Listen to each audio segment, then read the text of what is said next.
शादी का सपना तो हर लड़की देखती है। नर्वसनेस तो होती है, पर फिर भी एक नई जिंदगी की शुरुआत का इंतजार रहता है।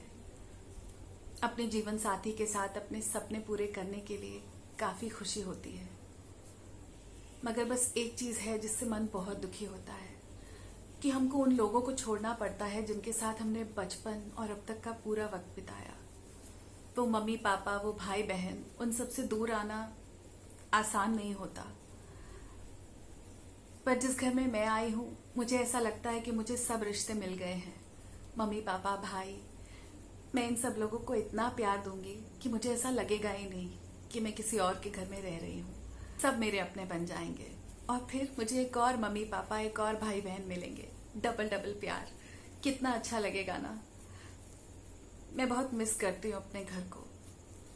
अटैचमेंट अलग होती है ना, जिनके साथ हम जिंदगी के इतने साल बिताते हैं। इसने कोई नहीं वसना हमारे घर में। इसको जब देखो अपने मम्मी पापा भाई बहन की याद आती रहती है। इसने कोई नहीं वसना ससुराल में, मेरे से लिखवा लो।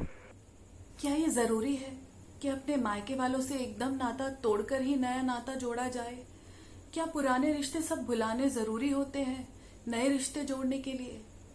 क्या दोनों रिश्तों को एक साथ नहीं जिया जा सकता? ऐसा क्यों होता है हम लड़कियों के साथ? क्या जरूरी है अपने पुराने रिश्ते जिन्होंने हमें जन्म दिया है, जिनके साथ हमने बचपन से अब तक की पूरी जिंदगी बिताई है, क्या जरूरी है उनसे डिटैच होना आगे नए रिश्तों से अटैच होने के लिए? कुछ चीजें हैं सोसाइटी में जो ऐसे ही फंक्शन करती हैं, बहुत सालों से चली आ रही हैं। That if a girl is attach to her family, तो वो ससुराल वालों से अटैच नहीं होगी। कितनी सच्चाई है इस चीज में, चलिए जानते हैं।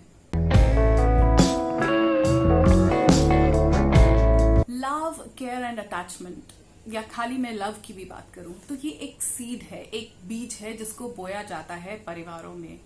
कुछ परिवारों में ये बीज डाला ही नहीं जाता। I have seen families who are not attached to each other. Maybe they are in one way or the other dependent on each other, जो वो साथ में रहते हैं, but when it comes to love, उनमें वो love नहीं होता। If they are not talking for years, they are fine.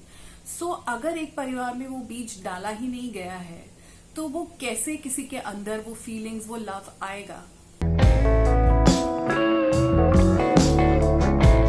अगर कोई गर्ल ऐसे फैमिली से है जिसके परिवार में वो लव है ही नहीं, तो how will she learn love and start loving you?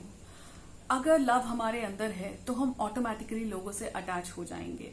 तो अगर कोई लड़की अपने घर वालों से ही जुड़ी नहीं है, तो ये कैसे एक्सपेक्ट कर लिया जाता है कि वो उन लोगों से जुड़ जाएगी जिनको वो अब तक जानती भी नहीं थी?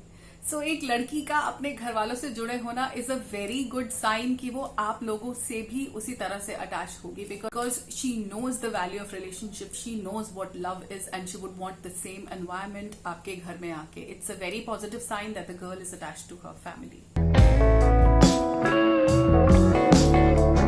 Irrespective of the gender, it is not about just the girl or just the bride who is going to come into your house. It's about everyone, boy हो गर्ल हो। अगर आपको ऐसा लगता है कि सारे रिश्ते नाते दुनिया के तोड़कर आप सिर्फ अपने पार्टनर को, बॉयफ्रेंड को, गर्लफ्रेंड को, वाइफ को, हस्बैंड को खुश कर दोगे, तो आप बहुत ज्यादा गलत हो। अगर आपको ऐसा लगता है कि सबसे रिश्ता तोड़कर उससे जोड़ने में उसको आप 100% दे रहे हो, you are completely wrong. We have abundant love in ourselves। ऐसा कहाँ है कि हमको एक को प्यार करने के लिए सबसे नाता तोड़ना पड़ता है?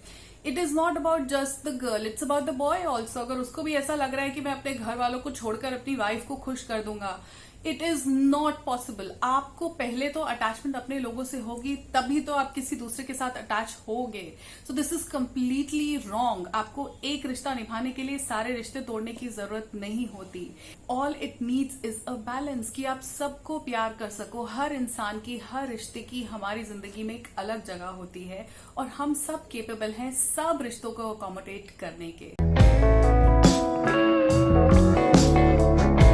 Because I read a lot of books, so there are a few studies that show that if a person is not attached to his own family, his or her own family, अगर वो उन्हीं लोगों से जुड़े हुए नहीं हैं, if somehow they cannot maintain relationships with the people they have spent their childhood with, अपने भाई बहन, अपने पेरेंट्स के साथ रिश्ता नहीं है, so generally they experience broken relationships in their future. उनके आपको आगे पार्टनर के साथ रिश्ते बहुत बिखरे हुए मिलेंगे.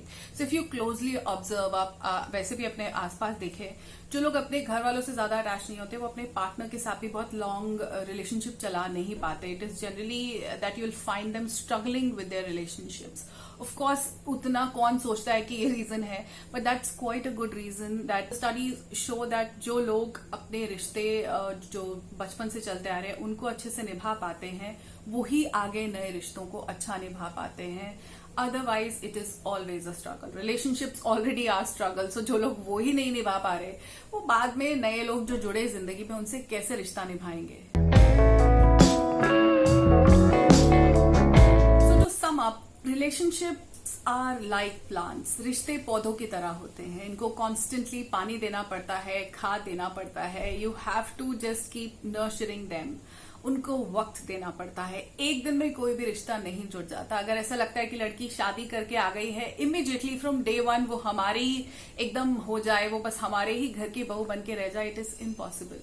Give time to relationships. अगर गर्ल को लगता है कि वो इस फैमिली में आई है, एक दिन में उसको प्यार मिलने वाला है, उसका हस्बैंड बस उसी का हो जाएगा, it won't happen. So relationships need to be nurtured. उनको वक्त देना होगा, पानी देना होगा, खाद डालनी होगी. It takes time for them to grow and flourish. So हर रिश्ते को वक्त देना जरूरी है. हर रिश्ते की इम्पोर्टेंस बहुत जरूरी है. ऐसा बिल्कुल जरूरी नहीं है कि हम पुराने रिश्तों को तोड़कर ही नए बनाएंगे. इनफैक्ट ये तो बहुत अच्छी बात है कि पुराने रिश्तों को साथ में लेकर कुछ नए जुड़ते जाएं, and then will have a beautiful family tree. If you agree with all that I've said, please comment down in the comment section below, and I will see you in my next video. Hit the like button if you like this video. Subscribe to my channel if you like the videos that I'm making, and I will wait for your comments. Thank you so much for watching.